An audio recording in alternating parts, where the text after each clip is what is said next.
Hello everyone, welcome to Sanmarga classes. ಪರಿಮಾಣಗಳ ಹೋಲಿಕೆ ಈ ಅಧ್ಯಾಯದ 7ನೇ ಪ್ರಶ್ನೆಯನ್ನ ಗಮನಿಸಿ. ಒಂದು ಪುಸ್ತಕದ ನಮೂದಿತ ಬೆಲೆ 100 ರೂಪಾಯಿ. ಮಾರಾಟಗಾರನು 25% ರಿಯಾಯಿತಿ ನೀಡಿದರೆ ಪುಸ್ತಕದ ಮಾರಾಟ ಬೆಲೆಯು ಆಯ್ಕೆಯನ್ನ ಗಮನಿಸಿ. ಎ 100 ರೂಪಾಯಿ, ಬಿ 25 ರೂಪಾಯಿ, ಸಿ 125 ರೂಪಾಯಿ, ಡಿ 75 ರೂಪಾಯಿ. ಸೊ ಇಲ್ಲಿ ನಮೂದಿತ ಬೆಲೆ ಎಷ್ಟು? ಪುಸ್ತಕದ ನಮೂದಿತ ಬೆಲೆ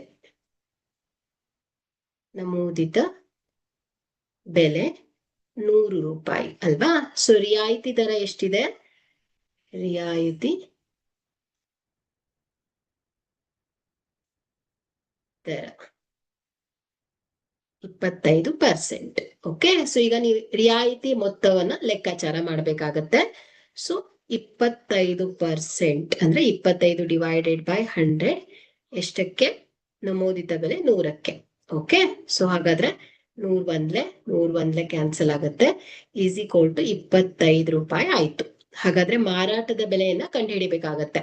ಸೊ ಇದೇನಾಯ್ತು? 100 ರೂಪಾಯಿ ಮೈನಸ್ ರಿಯಾಯಿತಿ ಎಷ್ಟು? 25 ಅಲ್ವಾ?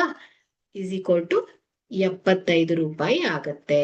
ಓಕೆ, ಹಾಗಾದ್ರೆ ಮಾರಾಟಗಾರನು 25% ರಿಯಾಯಿತಿ ನೀಡಿದ್ರೆ ಪುಸ್ತಕದ ಮಾರಾಟದ ಬೆಲೆ ಎಷ್ಟಾಗತ್ತೆ ಹೇಳಿ? 75 ರೂಪಾಯಿ ಆಗತ್ತೆ. ಓಕೆ, ಹಾಗಾದ್ರೆ ಕೊಟ್ಟಿರುವಂತಹ ಆಯ್ಕೆಯಲ್ಲಿ ಡಿ ಸರಿಯಾದ ಆಯ್ಕೆ ಆಗತ್ತೆ.